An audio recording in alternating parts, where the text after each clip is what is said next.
about the Yates Memo. That's the DOJ guidance, Department of Justice guidance. Now, why is that important here? We're going to go into it in detail, but the reason it's important is, if you get in trouble, can you get out of trouble? If you get in trouble, how many people get in trouble? If you get in trouble, will there be a corporate integrity agreement that has to be in place? If you get in trouble, will you have to negotiate a deferred prosecution agreement? All of those things are extremely important, and most of them come from this thing called the Yates Memo. When Yates was the Attorney General, she drafted a memo that basically said this: individuals will not be left off the hook when a corporation does something wrong. And that's the primary thing that she was after.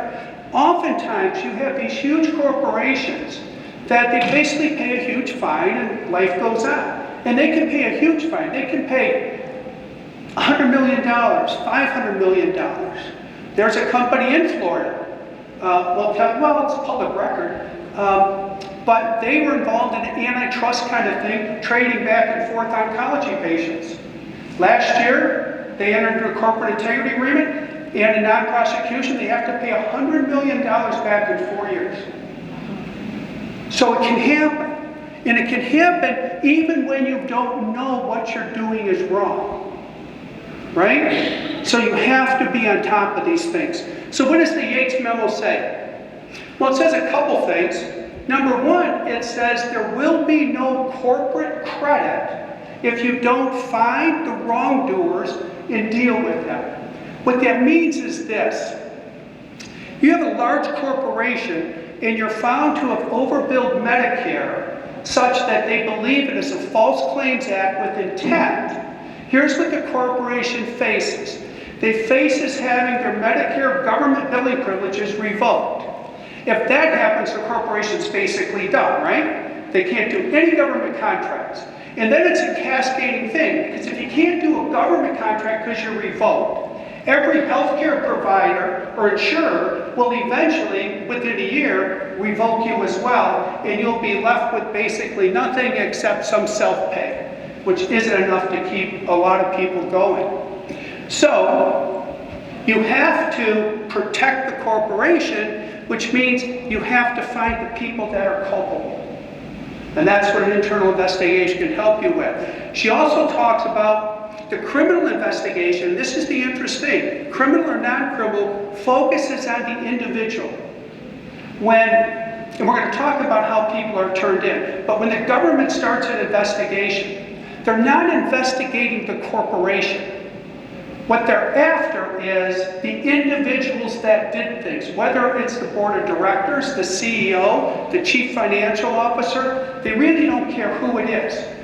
And I don't want to sound jaded, but I've been doing this for 37 years.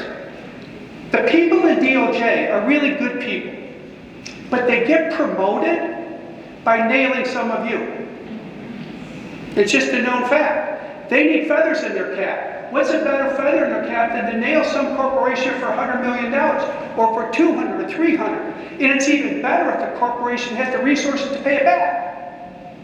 And that's how they get going. So when they find a viable target, which would be a corporation that there's facts suggesting a false claims or kickback or something, they're all hands on deck to try and find the individuals responsible.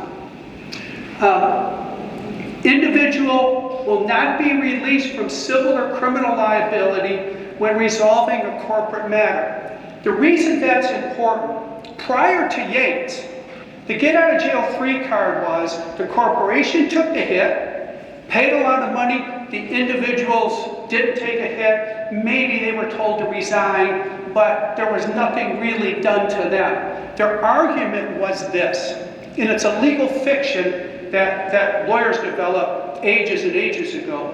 But a corporation, under the law, is considered an individual. So the argument was, we didn't do it, the corporation did it. Well, what the Yates Memo brought out is, who is the corporation, or what is the corporation but a group of individuals, particularly the leadership, that actually does stuff. And the other thing Yates talked about, and we'll get into a little more detail here, is you can't blame it on the underlings. You can't say, well, there's a revenue cycle manager that did this, this, and this, because what the DOJ will come back and say, well, how did they get away with it? Why didn't you know that? Why didn't you look when your revenue spiked up 50% and you couldn't figure out why? Why didn't you investigate that? Why didn't you investigate some people hidden that things weren't being done right? Why didn't you investigate when one of your divisions or departments all of a sudden was making 30% more revenue than they ever made before? And those are some of the telltale signs that the DOJ will come back and say, did you see this? Did you see this? Did you see this?